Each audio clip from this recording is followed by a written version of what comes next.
Bienvenidos, Charmy Lovers, a un episodio más del podcast Cari Charm. Hoy el episodio se va a llamar Tu perrito muerde y yo diré algo así como no, porque se llama Naciones Unidas y solamente ladra pero no hace nada. Este episodio va sobre las supuestas sanciones en contra del Estado sionista de Israel ante el genocidio que está llevando en la Franja de Gaza. Y digo supuestas porque no ha habido sanciones, no ha pasado nada. Pero, ¿por qué vamos a hablar de esto?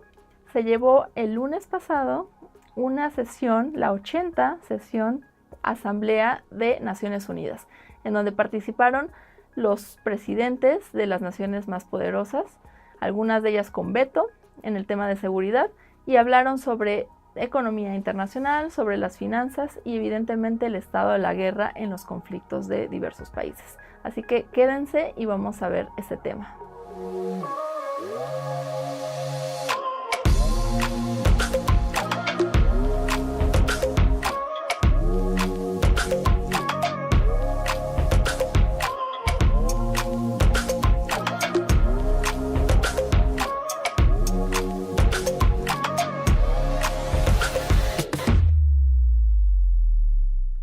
Charmy Lovers, qué bueno que se quedaron, y este tema por su complejidad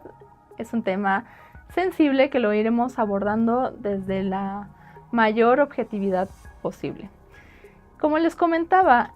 la sesión 80 de la Asamblea de Naciones Unidas se llevó a cabo este lunes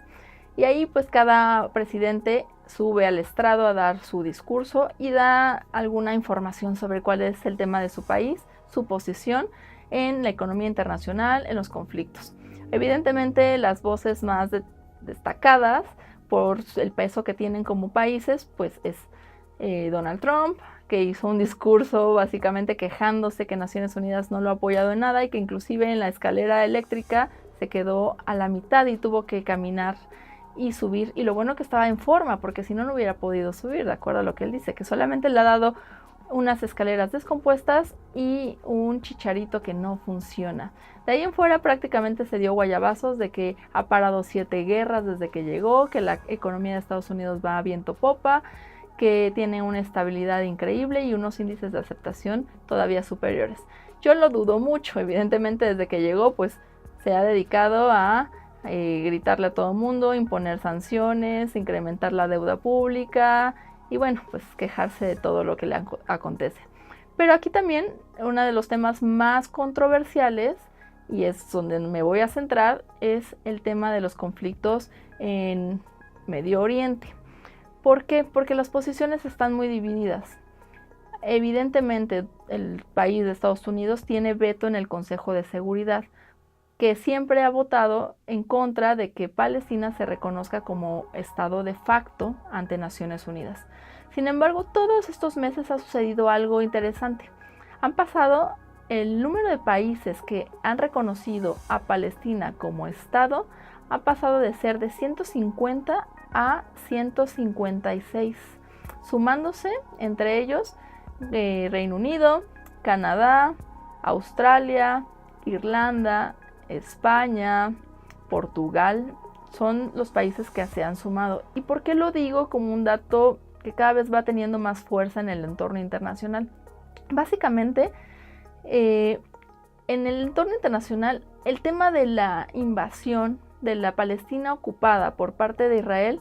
cada vez más está teniendo menos legitimidad como socialmente aceptable sobre lo que está sucediendo. Si bien ha habido discursos que legitiman esta ocupación y este genocidio, cada vez más la comunidad ha hecho protestas y ha hecho un llamado al alto al fuego y a las hostilidades, porque en el derecho internacional hay unas directrices muy básicas que tienen puntos claves de cómo se debe llevar un conflicto de la manera más humanitaria, que muchos argumentan que en este caso básicamente se ha roto todo el tema humanitario, atacando o siendo objeto del ataque, en este caso, niños, adolescentes, mujeres y población civil. y además atentados a lugares como hospitales, escuelas, que no deberían estar dentro de un conflicto bélico, ¿no? De acuerdo al derecho internacional, pero sabemos que luego el derecho internacional se lo pasan por donde quieren. Y en este caso, así ha sido. Pero cada vez más el Estado sionista se va quedando solo y únicamente su respaldo han sido cada vez menos. En este caso, pues Estados Unidos, que sigue defendiendo la postura, pero aquí el dato relevante y lo que le dio la vuelta es que uno de los mayores socios comerciales de Estados Unidos es Gran Bretaña, y Gran Bretaña esta semana dio su declaración a favor del reconocimiento de Palestina. A su declaratoria se sumó también la del gobierno de México, que aquí es algo bien interesante.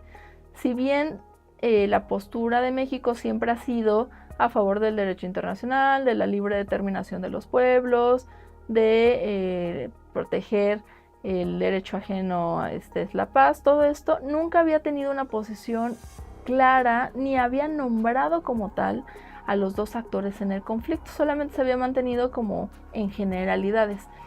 Esto cambió ahora en el discurso que dio Juan Ramón de la Fuente, que es nuestro canciller, ante el podium de Naciones Unidas, en donde sí enérgicamente declaró que debe de haber un llamado a la paz, un cese al fuego, y en donde México toma una postura más clara. Posteriormente a esto, también nuestra presidenta nombró e hizo mención que México sí reconoce las cartas diplomáticas credenciales de la embajadora de Palestina en México, cosa que algunos otros países no lo reconocen como tal. Entonces, es la primera vez que yo escucho muy puntualmente que México sí toma una posición más clara en este tema. Sin embargo, también se hablaron de algo muy básico, que es cómo Europa, si bien cuando se dio el conflicto, que estalló el conflicto entre Rusia y Ucrania, sí tomaron medidas muy específicas, como lo fueron las sanciones económicas y las sanciones comerciales en contra de Rusia para ahogar su economía y supuestamente hacer que diera paso atrás con el conflicto. Y ahora no lo ha hecho en el caso de Israel, pero eso también se sentó en la mesa de negociación del Parlamento Europeo con von der Leyen, porque por primera vez se está pensando, se está poniendo sobre la mesa si es necesario que Europa también tenga decisiones más contundentes sobre el tema de las sanciones, que esto va desde bloqueo de transacciones SWIFT, va también en el tema comercial que tiene Europa, muy ligado a que le compra armamento a Israel, le compra drones, le compra tecnología, y pues, ¿qué pasaría si no les comprara todo esto e impactara directamente a su economía? También se habló de incrementar como este tema de las protestas a favor de la paz. Inclusive en España fue un punto el domingo pasado de partida importante, porque la sociedad ya varias veces se ha levantado a favor del alto a fuego, pero en esta ocasión hubo como un circuito de ciclistas pro-israelíes que estaban teniendo una ruta ciclista por España y que de hecho va a pasar por algunas ciudades europeas. Aquí el tema es que la sociedad civil española bloqueó el paso, haciendo mención a que cómo iban a permitir como objeto simbólico que esta rodada llegara a Madrid, un punto en la capital muy importante, como dando a entender que ese simbolismo no podía permitirse ante las atrocidades que estaba cometiendo el Estado sionista. Y lo que recibió España, de acuerdo a algunas noticias que empezaron a hablar sobre ese tema, es que los manifestantes detuvieron la rodada, pero a su vez el Estado español mandó cientos de policías a las calles para también tener como una contraparte y que no hubiera un enfrentamiento directo. Algunos analistas decían, bueno, si el Estado de Pedro Sánchez siempre se ha determinado a favor de la paz, ¿por qué manda un doble discurso mostrando el cuerpo policíaco y militar de España ante una protesta que era pacífica? bueno, ahí lo dejaremos. La verdad no sabemos específicamente cuáles sean los intereses de España sobre el conflicto, pero lo cierto es que al menos en Europa ha sido de los más reiterativos en que esto debe de ser un alto al fuego total por cuestiones humanitarias. El ajedrez europeo se está configurando ahora en esta posición, en donde se está pensando entonces ahora sí poner sanciones, lo que no se hizo desde el principio. Pensarán, ¿por qué no desde el principio? Porque a casi 2 años desde que supuestamente el grupo armado de Hamas incursionó en Israel, que además es uno de los espacios más protegidos, que yo no entiendo por qué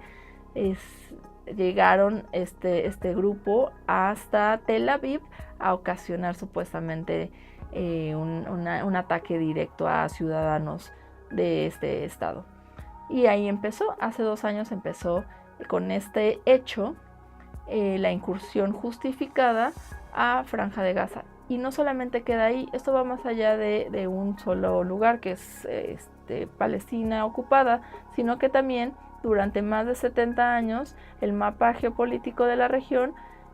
se ha ido avanzando por parte del Estado sionista para incursionar en otros estados, como lo son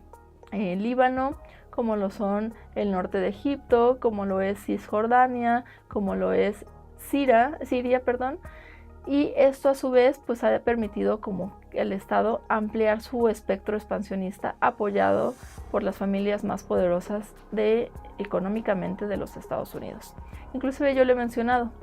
económicamente la capital de Israel no está en Tel Aviv, económicamente está en Estados Unidos, porque de ahí se mueve el mundo geofinanciero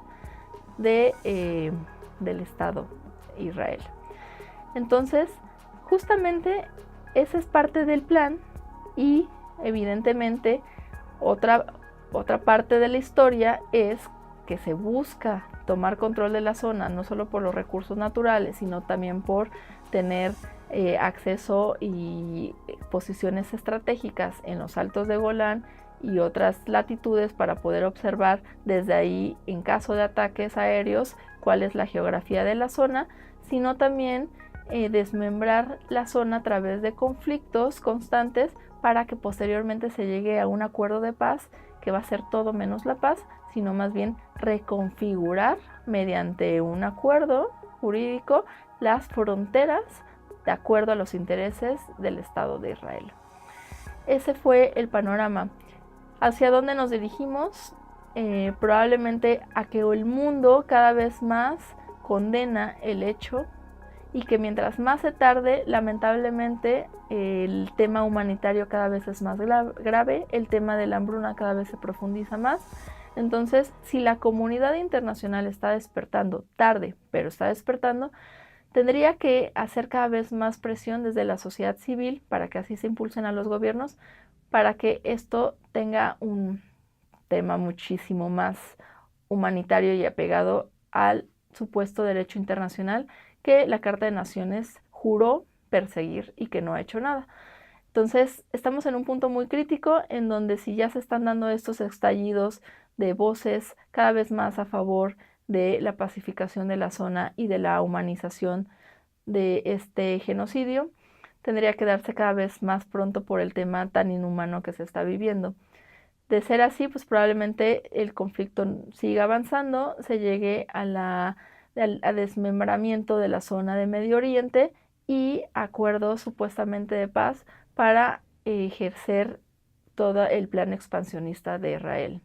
Entonces, no sé qué opinen sobre este tema. Desde el principio consideré que era un tema muy, muy polarizado, pero al final siempre me he creído parte como defensora de derechos humanitarios y creo que si ya han hecho alguna acción en contra de otros conflictos para denotar que no se están cumpliendo con hechos humanitarios, ¿por qué no? En este caso no debería hacerse de esa misma manera y reconocer que se extrapolan los poderes y que además no son totalmente equiparables, ¿no? Mientras Israel tiene un ejército que es uno de los más poderosos del mundo y mientras Israel destina un 9% de su PIB interno bruto a mantener ese ejército y a mantener la tecnología, se mete con un territorio, un estado que no tiene las mismas capacidades para defenderse. Es ahí donde no está el tema igualitario. Entonces, esto fue un episodio más de Cari Charm y espero sus comentarios y también su retroalimentación. Muchas gracias.